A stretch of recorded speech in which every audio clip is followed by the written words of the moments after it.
बागेश्वर धाम का रहस्य, यहां क्यों चढ़ाए जाते हैं 3 रंग के नारियल। तो सुनो, बागेश्वर धाम मंदिर की चर्चा इन दिनों पूरे देश में जोरों पर है। यह एक ऐसा चमत्कारिक मंदिर है जहां भगवान बालाजी के दरबार में भक्तों की अर्जी लगाई जाती है और फिर उनकी सुनवाई की जाती है। आइए आपको बताते हैं कि इस मंदिर का इतिहास और कैसे लगती है यहां पर अर्जी। बागेश्वर धाम सरकार मंदिर, जी हां, भगवान बालाजी की यह मंदिर और यहां के आचार्य धीरेन्द्र कृष्ण शास्त्री इस पूरे देश में इस वक्त चर्चा का विषय बने हैं। ऐसा दावा किया जाता है यहां आकर श्रद्धालु अपनी अर्जी लगाते हैं और उनकी सभी मनोकामनाएं पूरी होने के साथ ही उन्हें हर कष्ट से मुक्ति मिलती है। यहां आचार्य धीरेन्द्र कृष्ण शास्त्री भगवान बालाजी का दरबार लगाते हैं और अनजान लोगों को उनके नाम से बुलाते हैं, फिर पर्ची में लोगों की समस्या भी लिख देते हैं। आजकल ये बातें लोगों की जुबान पर चढ़ी है, तो आइए आज हम आपको बताते हैं कि कहां है यह बागेश्वर धाम सरकार मंदिर और क्या है यहां का इतिहास। बागेश्वर धाम मंदिर का इतिहास। बागेश्वर धाम मंदिर एक पुराना चमत्कारिक मंदिर है। ये मंदिर छतरपुर के पास बागेश्वर धाम में स्थित है और यह बालाजी का मंदिर है।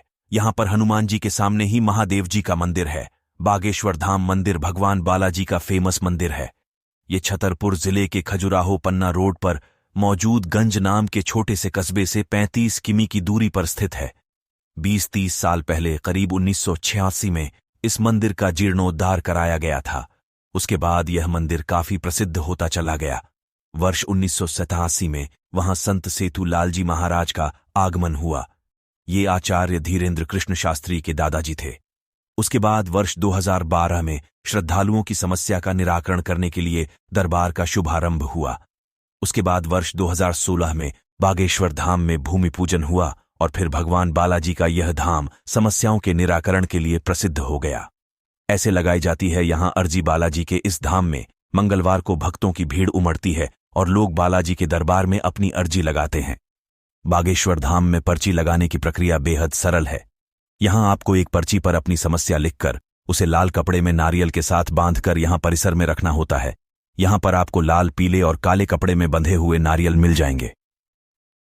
इसके पीछे की वजह यह है कि अगर आपकी अर्जी सामान्य है तो और लाल कपड़े में नारियल बांधें।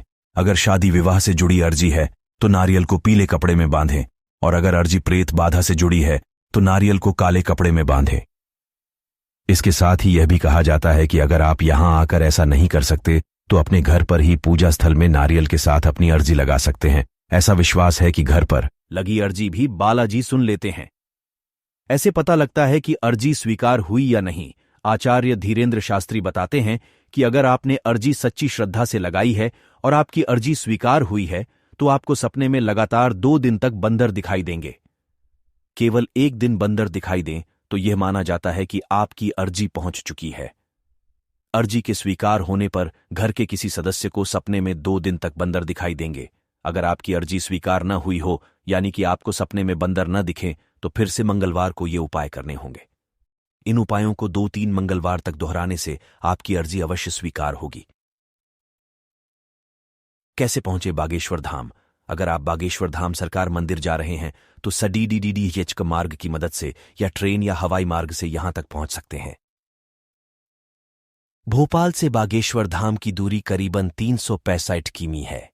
ट्रेन से जाने की इच्छा रखने वालों के लिए बागेश्वर धाम छतरपुर रेलवे स्टेशन या फिर खजुराहो रेलवे स्टेशन से भी पहुंचा जा सकता है। इस रेलवे स्टेशन से धाम तक के लिए आपको टैक्सी या बस भी आसानी से मिल जाएगी। वहीं अगर आपको सड़क मार्ग से इस मंदिर में जाना है तो उसके लिए भी पहले खजुराहो आना पड़ेगा और फिर पन्ना रोड पर पन्नागंज नाम के छोटे से कस्बे से 35 किमी दूर आकर आप यहां पहुंच जाएंगे।